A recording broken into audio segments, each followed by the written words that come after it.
মধ্যপ্রাচ্যের ক্রমবর্ধমান উত্তেজনা যখন বিশ্ব গণমাধ্যমের শিরোনাম দখল করে রেখেছে, তখন নীরবে আড়ালে থেকে যাচ্ছে রাশিয়া ইউক্রেন যুদ্ধ।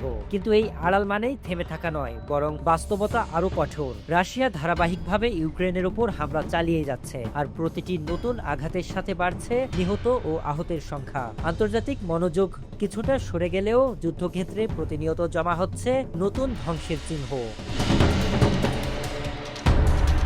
সর্বশেষ তথ্য অনুযায়ী বুধবার রাত থেকে বৃহস্পতিবার সকাল পর্যন্ত রাশিয়ার ব্যাপক ড্রোন ও ক্ষেপণাস্ত্র হামলায় ইউক্রেনে অন্তত ১৬ জন নিহত এবং ১০০ জনেরও বেশি আহত হয়েছেন। ইউক্রেনের প্রেসিডেন্ট ভলোদিমির জেলেনস্কি জানিয়েছেন, প্রায় ৭০০টি ড্রোন, ১৯টি ব্যালিস্টিক ক্ষেপণাস্ত্র এবং একাধিক ক্রুজ মিসাইল নিক্ষেপ করা হয়। এর মধ্যে প্রায় ৬৩৬টি ড্রোন ভূপাতিত করা হলেও সব হামলা ঠেকানো সম্ভব হয়নি। কিয়েভ, ওডেসা ও দনিপ্রো সহ বিভিন্ন শহরের আবাসিক ভবনে আঘাত হানায় প্রাণহানি ও ব্যাপক ক্ষয়ক্ষতি হয়েছে। নিহতদের মধ্যে ১২ বছর বয়সী এক শিশুও রয়েছে, যা এই যুদ্ধের নির্মম বাস্তবতাকে আরও স্পষ্ট করে তোলে।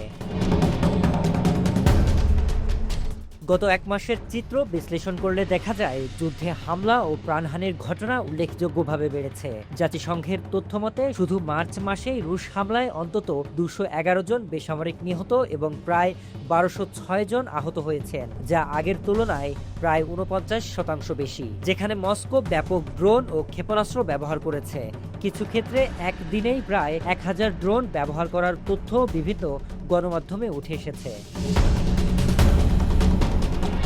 পাল্টা আঘাত করেছে ইউক্রেনও। মার্চ মাসে রাশিয়ার রাজধানী মস্কো সহ একাধিক সীমান্তবর্তী শহরে কিয়েভের হামলায় প্রায় ৫,০০০-এরও বেশি রুশ সেনা হতাহতের খবর পাওয়া গেছে। শরীফ রাহাত, আগামীর সময়।